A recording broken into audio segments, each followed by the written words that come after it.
Hey everyone, welcome back. So last week we talked about the Fuji X Pro 1, which is this camera right here. And today I want to talk about my main camera, which is the Sony A7 III, which is my workhorse camera. I use it for work. And I want to talk a little bit about this camera and why I chose it, why I use it, uh, if you should use it or if you should pick something else. And as you see, I have a bunch of lenses here. I have the 85 1.8. I have the Sony 16 to 35G Master. I have the Samyang 35 1.4, the Sony 90mm macro, and the Sony 100 to 400G Master. Now I also used to have the smaller primes like the 28 f2 and the 55 1.8. And I also used to have the Sony 1635 f4, but I sold all those lenses. And the 28 f2, I hated it. I didn't like it at all. That's why I sold it. Same with the 55. The 55 is a good lens. I just didn't like the out of focus areas. They were way too busy and way too contrasty. So I didn't want to use it. So I sold it. So anyway, let's talk about the A7 III. Now, if just so I mentioned, if you go to my website, all the photos on my website are taken by this camera. And the great thing about this camera, like the best thing about this camera, is the autofocus. The autofocus on this camera is mind-blowing. Like, it's so good. You don't have to think. You just point and you shoot. It finds faces, it finds the eye when you're doing portrait photography, and the tracking is really fast. And the main reason why I chose this camera was because I wanted a camera that can do it all, and that's what this camera is. It's a camera that can do anything you want. You can shoot video at 4K. Of course, it's only 100 megabits per second, so it doesn't give you as much like space to grade like other cameras. But the quality of the video is really, really good. It's really sharp. It's 6K and downsampled to 4K. And for photos, it's a mind-blowing camera. It's just super fast and it works great, and I never had any problems with it. I should also mention that I got into the Sony ecosystem with the original A7S. I think that was in 2014 or 15 that I got it. So if I started today, like if I chose a new system today, I was starting out, I think I would still probably pick the Sony out of every other brand, just because it does everything so well. And I made some notes here again, so I don't forget like all the things that I want to talk about. But the main thing what I wanted to mention is the autofocus is ridiculously fast, like super, super fast. Now, the other thing that's really great about this camera is the dynamic range for photos. For video, the dynamic range is good, but it's not exceptional. It's not nothing to brag about. But for photos, like it has a huge dynamic range, like unbelievable dynamic range. And for me personally, for my style of photography, like I don't really care if there's a huge dynamic range. I mean, sometimes I pull a lot of shadows and highlights, but most of the time I don't really touch my shadows. So for me, it's not such a huge deal, but there's people like who do landscape photography and they want to get all the details. For them, the dynamic range of this camera is going to be very important. So for them, it's really good. Um, the other thing is the great battery life. So the older Sonys had a small tiny batteries inside and I hated them. I used to carry like 4 or 5 batteries around me just to get by.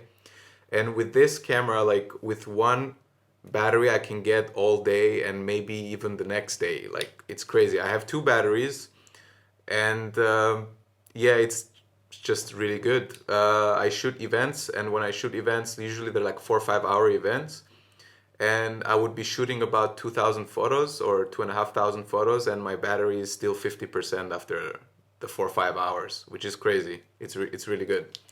The other thing is the dual card slots. So another reason why I chose this camera was the dual card slots. I was thinking about Canon, and I like the Canon colors there, and they also make really nice cameras. I like the way they feel in the hand. But I chose this firstly because I was invested obviously in Sony, and second because it has dual card slots. Now, dual card slots, like you're gonna say it's not a big deal, which it's it can be a big deal depending of if you get lucky or not. But I never had any issues with like cards failing so far.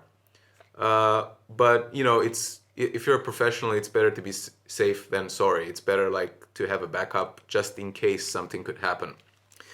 Now the other three things that I want to talk about is the goods of the camera. Is the body is well built, it's solid. I see people complain saying that the grip is too small. Now I have small fingers and small hands, so for me the grip is perfect. As you see, it fits well. I mean, my fingers touch there a little bit, as you see, but it doesn't bother me. Like I don't feel like I'm straining my fingers in there, or like I'm cramming them. So the grip feels good for me, for my small hands, and like the camera, like I shot with this in the rain, in the snow. Never had any issues. Even in now where I live in Cyprus, in the summers it gets 45 Celsius. Never had overheating problems. Shooting on the beaches, the sand, you know, no problems whatsoever. So the body is well built. Don't see any scratches either. So good body. And the other really great thing is all the buttons that it has. So it has two custom buttons here, has a bunch on the back. So basically, you can put all the things you need on the custom buttons. And you won't ever need to go to the menus, which by the way, the menus are horrendous. You don't want to go into the menus. It's really bad. But the buttons that are around it make it easy to shoot. You can customize everything and you can make the camera exactly how you want it.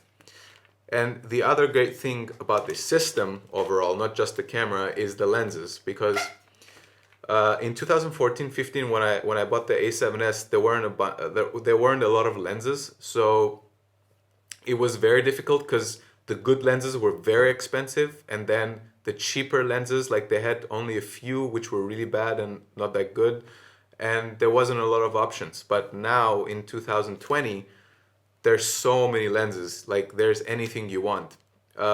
So you can buy cheap lenses or you can buy expensive lenses. They have everything. So if you want to like a general zoom, let's say, you can get a Tamron 28-75, which is I think about 800 euro in Europe. I don't know how much it is in the States, but 800 euro for a 2.8, 28-75 instead of 24-70. It's a really good price for a very good zoom. And I've used that lens because a friend of mine has it and it's sharp. And the autofocus works equally as fast as the Sony lenses. So you have options. By the way, if you guys ever want me to review any of the lenses that I have and why I use them and why I chose them, leave a comment down below and I will do a review on them. Okay, now let's talk about the cons of this camera because not everything is perfect. Number one thing that I mentioned is the menu. The menu sucks. The menu system is terrible. I don't know who designed it. Really, it just doesn't make sense. Everything is all over the place. Like there's so many pages that don't make sense. So for me personally, it's not a big deal because like I said, you can put all the custom buttons and customize them and put everything that you want on the camera, so you don't have to ever go into the menus. But it is a pain. Like if you have to go to the menus, it's a pain. It's very hard to find things. The other thing is the dual card slots. Only one of them is UHS 2, so the other one is a slower one. The new A7R4 that came out, they put two UHS 2 cards. Sorry about that.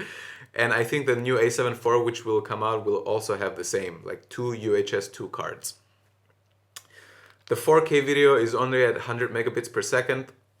It's good, but you can't really grade it that much. So you should try and get the video like good looking straight out of the camera instead of playing around with it too much in post. And okay, the big deal now. This is what kills me about this camera. That drives me nuts is the LCD screen and the viewfinder. So they're both kind of low res for 2020 standards. And the reason that I don't have fun shooting with this camera, and I don't mean have fun like I don't enjoy it. I like holding the camera, I enjoy the camera, but the thing that kills me about using this camera are these two things, the LCD and the viewfinder. The viewfinder is quite low res, so it looks weird when I'm looking through the viewfinder. It looks a bit weird. I don't like what I'm seeing through it.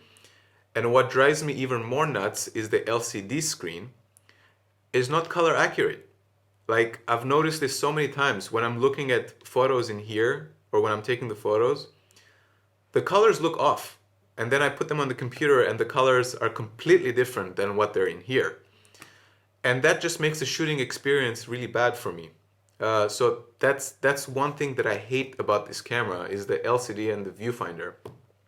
And they're, you know, they're equally as important as everything else on the camera. As I think they're equally as important as the lenses, as the autofocus, as the dynamic range. Because if you don't like what you're seeing, it kind of puts you off. Like, it doesn't make you want to shoot the camera. So, you know, I hear a lot of people saying about Sony, like, you know, it's a camera that doesn't have a soul, it's a computer, blah, blah, blah. I can understand what they mean. I mean, it sounds a little extreme for me. I wouldn't say that the camera has no soul. It sounds very extreme. The camera is capable of getting amazing photos, very nice colors, great dynamic range. Like, really, you can get photos that you can do anything you want with them. It's unbelievable how much detail this camera has. But I can understand that it's not fun to use. And I think, in my opinion, the reason why it's not fun to use is because of these two things, the LCD and the viewfinder. The LCD is not color accurate and the viewfinder is a bit low resolution and it just doesn't look good. The thing is, when I've trained myself to not chimp and to not look at photos in here. So I look at everything in the on the laptop after I've come home. And I guarantee you the photos that come out of this camera are mind-blowing. They're very, very good. A lot of detail, good colors. The white balance of the camera, the auto white balance, is a bit off sometimes. It's not very accurate all the time. Let's say it gets the job done 80% of the time, 20% of the time it misses the auto white balance. The Fuji, the X Pro 1 that I reviewed last week, or was it 2 weeks ago, the auto white balance of this camera is unbelievable. Like, it gets it spot on every time. And also let's talk a bit about the color science. Like, the Sony color science is a bit different than the Fuji and the Canon. I don't know about Nikon. Like, I don't use Nikon, so I don't know.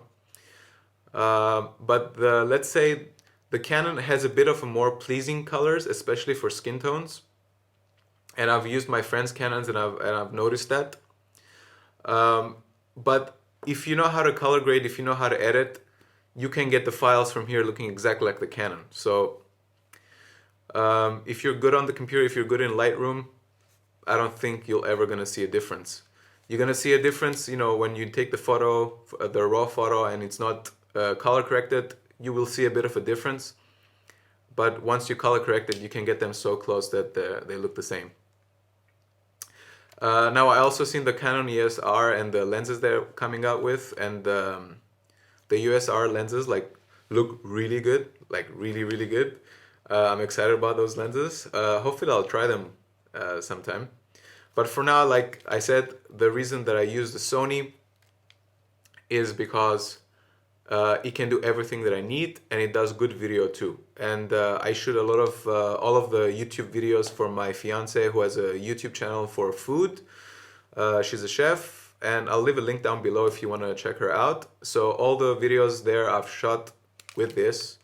And if you go to the earlier ones, they're with the Sony A7S. And all the photos, like I said, on my website are shot with this. I haven't put anything from the Fuji yet on my website. I don't know if I will, maybe I will, maybe I won't.